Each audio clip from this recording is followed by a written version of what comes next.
शुभ प्रभात सर्वांना. आणि सकाळचं वातावरण बघाल कोकणातलं एवढं सुंदर वाटतंय ना.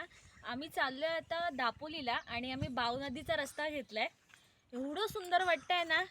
मी म्हणजे मागे बघा एवढं धुकं एवढं भारी वाटलं ना आम्हाला. आम्ही थांबवली गाडी अक्षरशः आणि एवढं म्हणतात ना निसर्गाचा आनंद घ्यायचा, ते निसर्गाचा आनंद आम्ही घेतोय. सुनील तुला कसं वाटतंय? एक नंबर. जेवढं बोलेल तेवढं चांगलं आहे. खूप सुंदर कारण की वाटतंय. ना हा रस्ता झाला आहे ना, त्यामुळे मी चांगलं म्हणतोय. कारण की हा रस्ता खराब होता.